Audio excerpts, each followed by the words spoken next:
This video is going to be a look at the Lions' opening two possessions in their win over the Panthers. Really is a first-round knockout. Now, the Panthers kept competing. They did get a touchdown, I think, late first quarter, early second quarter to pull within 14-7. 3 turnovers in a span of, I think, 3 possessions for the Panthers, or 3 in a span of 4 possessions, allow the Lions to get to 28-7 lead and then 28-10 at halftime. This 14-0 lead really, to me, established that there was nothing much that the Panthers could do to stop this offense. We're going to get right into the film. I'm just going to go through the first and second possessions combined. The first play here is going to be a deep pass to Kalif Raymond. This is that motion that everybody's talking about that Mike McDaniel supposedly created. I've seen these things before, just not maybe patented in that way, but it's Kalif Raymond going all the way across the field and then coming back inside. It is quite evil, don't get me wrong. There is a somewhat of a miscommunication between David Montgomery and Jared Goff. In a video earlier this week, I misspoke. I said I thought that this was the second possession. This is very clearly the first possession of the game for the Lions. First play, 23-yard rip by Jared Goff. What I like about it, too, is you do have the possibility for another option to get the football out here. If this DB was to go with the deep dig by Raymond, then that opens up that side of the field, even though the linebacker appears to be covering him. It's a bad matchup having Marvin Jones Jr. run across the field and Frankie Lavue, a linebacker, chase him. So it gives Jared Goff multiple options. Very next play, Marvin Jones for 16 yards, bottom side of the screen.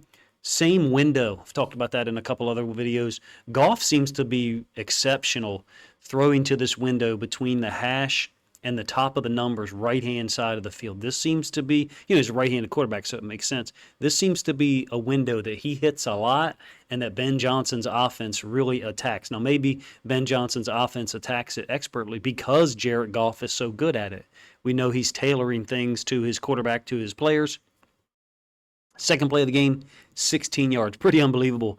First 2 plays, 23 yards, and then 16 yards, almost 40 yards between the first 2 snaps in the play-action pass game.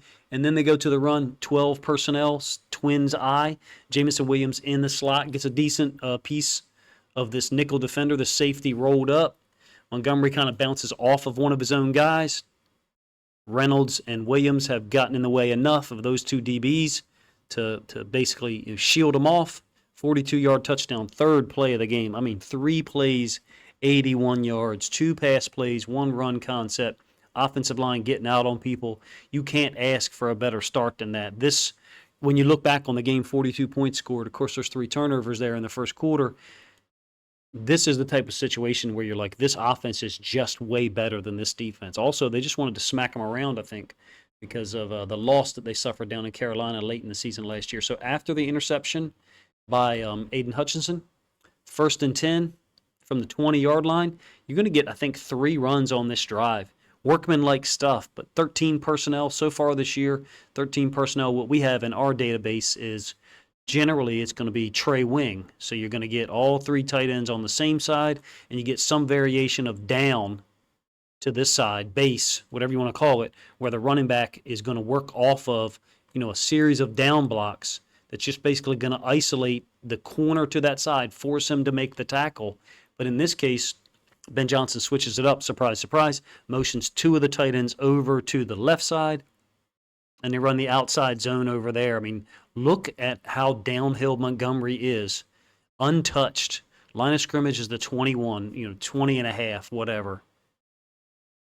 He's at the 20, and he's still not touched. Just an amazing job by the offensive line. That's a defensive lineman being the first guy to touch him somewhere around the 16 or the 15 or the 17. End zone angle, same play. Like I said, 3 tight ends to the right. Motion 2 of them over to the opposite side. They get the flip in the front in the strength call. Look at what the Lions are doing to these guys. Getting the edge defender. Combo here.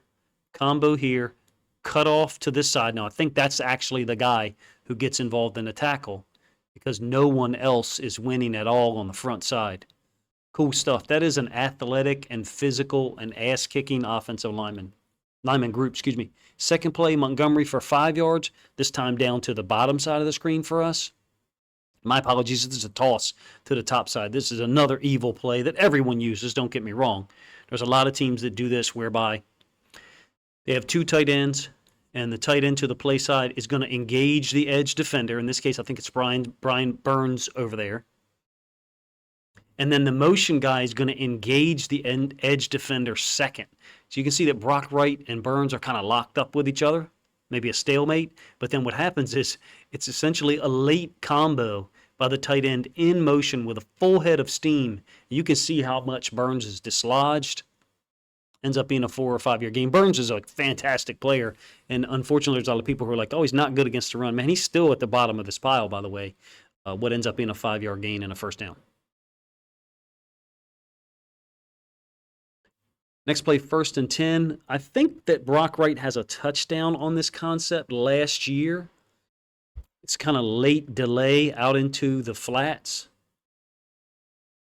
Goff gets hit by, I think it's Gross Matos, 97, I believe. The edge defender is pretty good football player, if you ask me. I really love this guy's motor, but there's a hit there.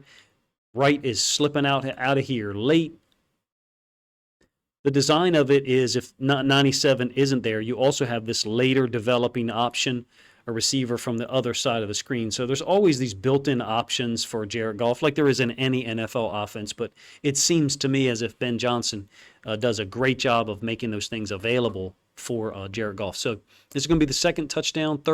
This is 2nd and 8 from the 8. My apologies, I was one play ahead. Again, look at the line of scrimmage. Ball is on the 8. When does Montgomery get touched first? This is kind of unbelievable. I mean, this is what you want from an NFL offensive line. Again, it's Burns folding in from the backside. I think he gets credit for the tackle, but he's not touched. Line of scrimmage is the 8. He's on his tracks, running downhill, not touched until the 6, something like that. So he's got a full head of steam, even though Burns is able to stack it up from the backside, still ends up being a 4 or 5 yard gain. I guess a 4 yard gain. Of course, we know Ben Johnson loves to do this. And 3rd downs, hurry up and snap the ball quick. Get guys up to the line of scrimmage fast, not give the defense a chance to adjust. Look at the Carolina D linemen pre-snap, hands on their hips. They are tired, and they should be. It's 10 minutes into the game, and it's 14-0. This is the kind of thing that a Lions offense can do. Put you on your heels with the run game, the pass game. 12 personnel again, Laporta and Brock Wright. It's a one-sided football play, meaning Goff is booting to the top side. Wright is a late option. Laporta into the flats. Presumably you would get something like this. Give him 3 options. Nice touch. Leads him perfectly away from the linebacker safety. Easy touchdown. Lions up 14-0. That's my first breakdown for the Lions offense for this week. We are getting more plays in the database for the Lions. If you're interested, I mentioned this in another video. We'll make it available. Have not done so yet for Lions fans. It's part of my Patreon. If you're interested, put something in the comment section and I'll try to respond to you, maybe give you a link. Man, it's fun to watch these guys because I think they're already in mid-season form. I think they're already in that form that the Lions got to offensively during that 8-2 stretch to end the season where they just looked damn near unstoppable when they wanted to. Appreciate you guys' time. Let me know what you think of the video in the comment section. If you have other suggestions for Lions-related content this week, please let me know in the comment section. Appreciate your time.